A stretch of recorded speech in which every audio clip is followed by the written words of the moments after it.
बिस्मिल्लाहिर्रहमानिर्रहीम अस्सलाम वालेकुम। मैं फैसल यासीन अपने प्यारे जी भैन भाइयों वास्ते एक वधिया जी रेसिपी लैके आया वां। यानी अज मैं पेशावरी चिकन कढ़ाई बनावांगा वो भी रवायती अंदाज नाल। ते मैनूं उम्मीद आ अंदाज भी तुहानूं बड़ा ही पसंद आएगा इंशाअल्लाह। ते इहनूं बनाउण वास्ते सानूं 3 क टमाटर ते 3-4 हरियां मिर्चां अदरक लसन दा असां पेस्ट बना लांगे ते 1 किलो चिकन की लोड़ पेगी। ते चलो पकाउणा शुरू करदे हां। दोस्तों माशाअल्लाह बड़ा खुशगवार जिहा दिन अज ते उन्हां रेसिपी बनाउण दा नहीं मज़ा मैनूं आउणा जिन्ना तुहानूं देखण दा आउणा। ते अग बल गई हांडी चाढ़ लांगे चुल्हे ते बिस्मिल्लाह। अज असां पेशावरी चिकन कढ़ाई कच्ची हांडी च बनावांगे। ते सब तो पहले शामिल करांगे कुकिंग आयल। आयल मैं हांडी विच तकरीबन 2 कप शामिल करांगा। तो चिकन के रिलेटेड कोई भी रेसिपी होए ना, तो अगर चिकन नूं थोड़ा जिहा शुरू तो फ्राई किया जाए तो हर खाने चो बड़ा ही टेस्टी जाका आउंदा जे। इस वास्ते असां भी चिकन नूं थोड़ा जिहा फ्राई करांगे।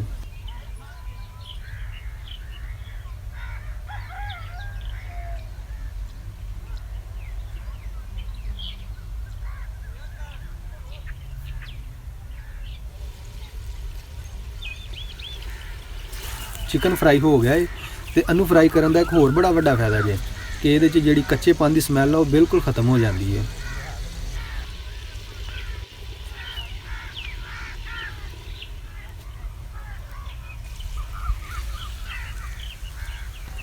आयल की मकदार थोड़ी जी कम कर लांगे।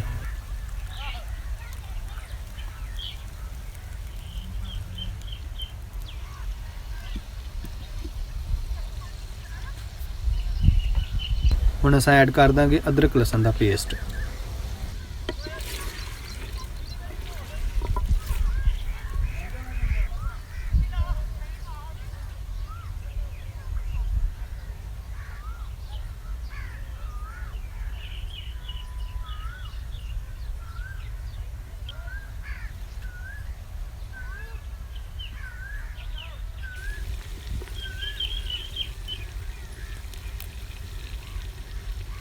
हरिया मिर्चां की कटाई करके ऐड करांगे।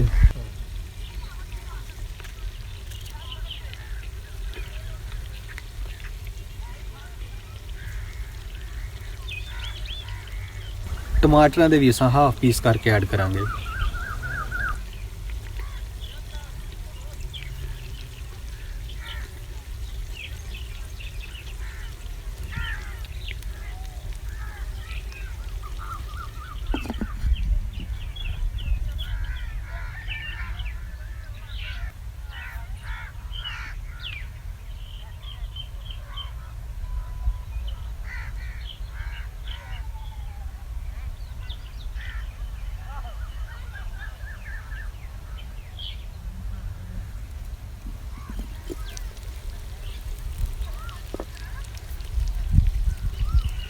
देखो दोस्तों टमाटर नरम हो गए ने, हुण असां बड़ी आसानी नाल इन्हां दे छिलके अलग कर लांगे।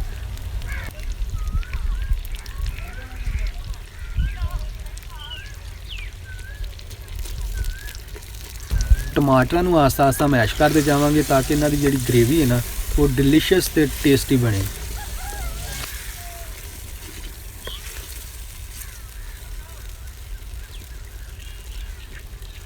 नमक 1 चमचा ऐड करांगे, तुसां घट या वध कर सकते हैं। काली मिर्च पाउडर आधा चम्मच, हल्दी पाउडर आधा चम्मच। कढ़ाई थोड़ी जी स्पाइसी हो जाए इस वास्ते असां सुरख मिर्च भी आधा चमचा ऐड करांगे।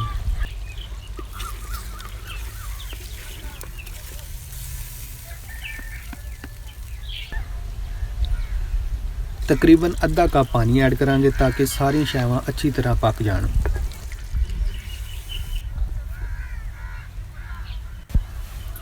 जिन्नी देर तक पानी खुश्क होना है उन्नी देर तक मैं खेत विचों ताज़ा धनिया लै आउणा। तो चलो दोस्तों आओ धनिया लैन चलीए। तो चाचा इन्ना धनिया कित्थे लै जाना, 2 क पत्ते सानू ही दे।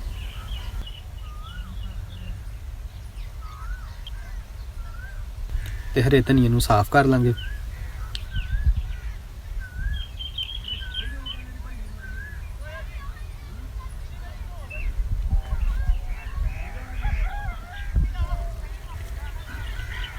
माशाल्लाह पानी खुश्क हो गया है तो ग्रेवी भी बहुत वधिया तैयार हुई है। ਤੇ ਹੁਣ ਹਰਾ ਧਨੀਆ ਵੀ ਅਸਾਂ ਕੱਟ ਕੇ ਐਡ ਕਰ ਦਾਂਗੇ ਤੇ ਨਾਲ ਹੀ ਸ਼ਾਮਿਲ ਕਰ ਦਾਂਗੇ ਗਰਮ ਮਸਾਲਾ,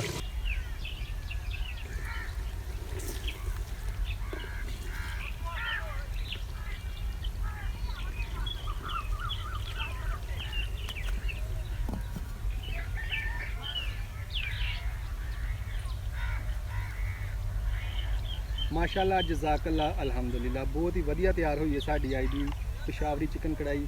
ਉਮੀਦ ਕਰਦਾ ਤੁਹਾਨੂੰ ਵੀ ਬੜੀ ਪਸੰਦ ਆਈ ਹੋਵੇਗੀ। ਅਗਰ ਪਸੰਦ ਆਏ ਤਾਂ ਲਾਈਕ ਜ਼ਰੂਰ ਕਰਿਓ ਤੇ ਨਾਲ ਹੀ ਸ਼ੇਅਰ ਕਰ ਦਿਓ ਆਪਣੇ ਦੋਸਤਾਂ ਨਾਲ ਤੇ ਫੈਮਿਲੀ ਮੈਂਬਰਸ ਦੇ ਨਾਲ।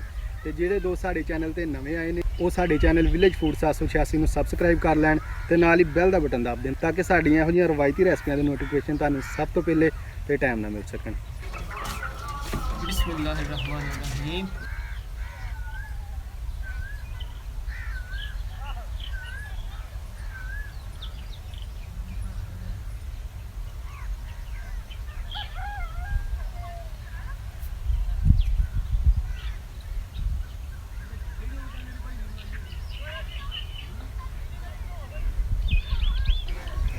माशाल्लाह भाईजान पेशावरी चिकन कढ़ाई बहुत प्यारी बनी है।